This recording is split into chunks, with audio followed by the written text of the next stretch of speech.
25 मार्च 2026ला महाराष्ट्र विधानसभेचं अर्थसंकल्पीय अधिवेशनाची समाप्ती झाली। या अधिवेशनामध्ये आम्ही कोकण विकासाबद्दल स्वतंत्रपणे विधानसभा अधिनियम 101 अन्वये चर्चा घडवून आणलेली होती। या चर्चेमध्ये केवळ आणि केवळ कोकणाच्या विकासाची चर्चा व्हावी हीच आमची अपेक्षा होती। त्याच पार्श्वभूमीवर राज्याचे मुख्यमंत्री माननीय देवेंद्रजी फडणवीस यांनी यावर्षी कोकणामध्ये हापूस आंबा, काजू आणि इतर फळफळावळ ही हवामानाच्या सातत्यानं बदलामुळे, त्याचप्रमाणे ढगाळ वातावरणामुळे आणि मध्ये मध्ये पडणारा अवेळी पाऊस या अशा अनेक कारणांमुळे फळबागायतदारांच्या पूर्णपणे बागांचं नुकसान झालेलं आहे। ही बाब आम्ही सर्वच मंडळींनी माननीय मुख्यमंत्री महोदयांच्या लक्षात आणून दिली। त्याचबरोबर कृषी विभाग रत्नागिरी जिल्हा आणि बाळासाहेब सावंत कोकण कृषी विद्यापीठ यांचा सुद्धा अहवाल हा जवळजवळ 80 ते 90% ही पूर्णपणे फळझाडं यावर्षी या सगळ्या आपत्तीला बळी पडलेली आहेत। त्यामुळं फळबागायतदार पूर्णपणे उद्ध्वस्त झालेत असाच तो रिपोर्ट गेलेला आहे।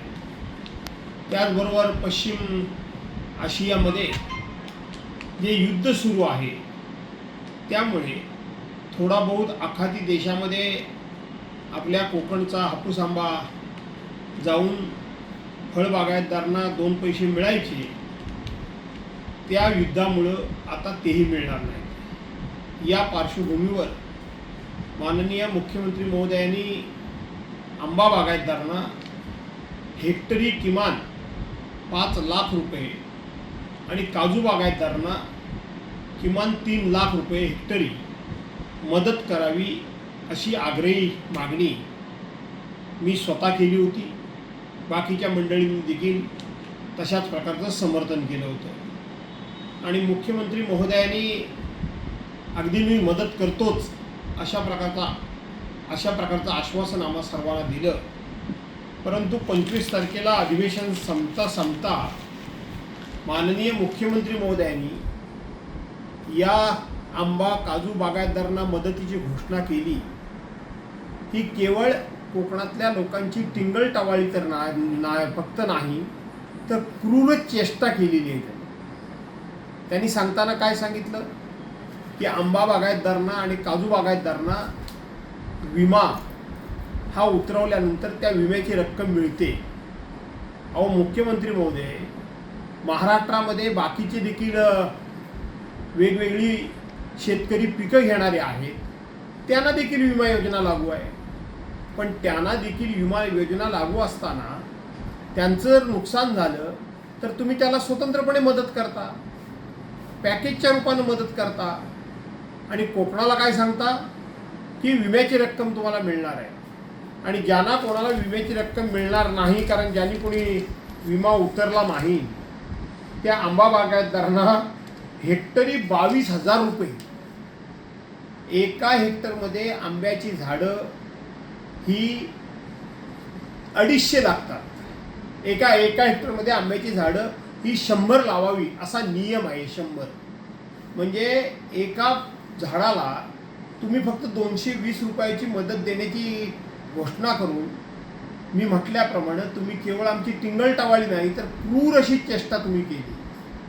काजू बागायतदारांना 16,000 रुपये आपण देऊ असं आपण सांगितलं आणि जोर काय दिला तर विम्याची रक्कम ही त्यांना मिळणार आहे। कोणाला मिळत नाही विम्याची रक्कम, सर्वांना मिळते आणि फक्त कोकणाकरता हा निकष लागला।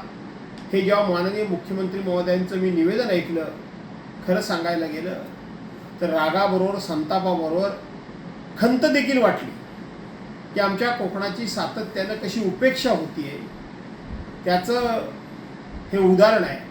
आणि म्हणून माननीय मुख्यमंत्री महोदयांनी या सगळ्या गोष्टीचा फेरविचार करावा आणि त्याचबरोबर कोकणातल्या या सगळ्या फळबागायतदारांनी सुद्धा या संदर्भामध्ये आवाज उठवायला हवा. तो जर आवाज उठला नाही तर ही आपली अशी नेहमीची चेष्टा होत राहील. आणि म्हणून माननीय मुख्यमंत्री महोदयांच्या या घोषणेचा मी तर या ठिकाणी निषेध करतोच, परंतु पुन्हा एकदा विनंती करतो की आज राजकीयदृष्ट्या सुद्धा कोकणानं तुमच्या पाठीमागं मोठं बळ उभं केलेलं आहे. ज्या वेळेला 96-97 साली युतीचं सरकार होतं त्यावेळेला पहिल्यांदा कोकणातल्या आंबा बागायतदारांना नुकसान भरपाई मिळवून देण्याकरता म्हणून मीच संघर्ष केला. मीच त्यावेळेला नामदार मनोहर जोशींना सभागृहामध्ये रोखून धरलं, अडवून धरलं आणि त्यावेळेला हेक्टरी 10,000 रुपये मिळाले होते. आज त्या गोष्टीला किती वर्ष झाली.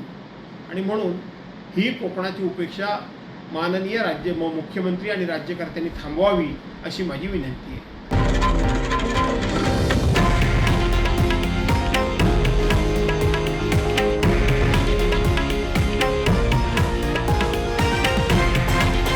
हे आहे देशातील नंबर 1 न्यूज नेटवर्क आणि आपण पाहत आहात TV9 मराठी, एकमेव.